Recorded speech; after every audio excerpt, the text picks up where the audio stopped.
আসসালামু আলাইকুম সবাইকে স্বাগতম আমার চ্যানেলে। আজকের এই ভিডিওতে আমি আপনাদের দেখাবো অ্যাপটেমিল 1 ইনফ্যান্ট মিল্ক কীভাবে সঠিকভাবে তৈরি করতে হয়। বিশেষ করে নতুন মায়েদের জন্য এই ভিডিওটি খুবই গুরুত্বপূর্ণ। চলুন শুরু করি। প্রথম ধাপ, বোতল স্টেরিলাইজ করা। দুধ বানানোর আগে শিশুর বোতল, ঢাকনা আর নিপল অবশ্যই ভালোভাবে স্টেরিলাইজ করতে হবে। আমি এখানে আগে বোতল স্টেরিলাইজ করে নিয়েছি। আপনারা চাইলে ফুটন্ত পানিতে 5 মিনিট রেখে বা স্টেরিলাইজার ব্যবহার করতে পারেন। দ্বিতীয় ধাপ হচ্ছে পানি প্রস্তুত করা। এবার বলি, প্রথমে পরিষ্কার পানি ফুটিয়ে নিতে হবে। পানি ফুটে গেলে সেটাকে ঠান্ডা করে হালকা গরম অবস্থায় আনতে হবে। খুব গরম বা একদম ঠান্ডা পানি ব্যবহার করা যাবে না।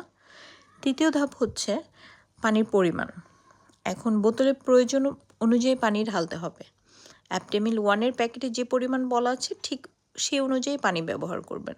আমি যেহেতু এখানে একটু গরম পানি নিয়েছি, তাই একটু ফুটানো ঠান্ডা পানি মিক্স করে তাপমাত্রাটা ঠিক করে নিলাম। চতুর্থ ধাপ হচ্ছে দুধের স্কুপ যোগ করা। অ্যাপটেমিল 1-এর স্কুপ ব্যবহার করে প্রতি 30 মিলির জন্য 1 লেভেল স্কুপ দুধ দিন। স্কুপ চেপে ভরবেন না, সমান করে নেবেন। পঞ্চম ধাপ হচ্ছে ভালোভাবে এটাকে মিক্স করা।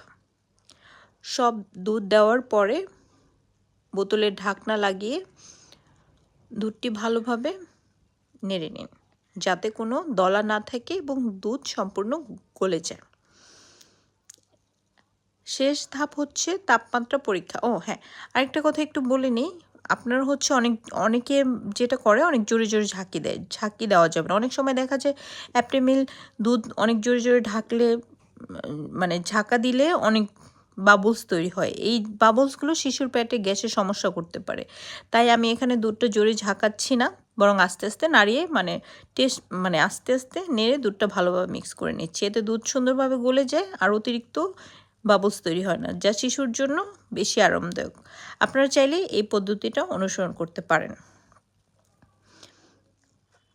আর শিশুকে খাওয়ানোর আগে হাতের কবজিতে 1-2 ফোঁটা দুধ ফেলে তাপমাত্রা চেক করুন। দুধ যেন হালকা গরম থাকে।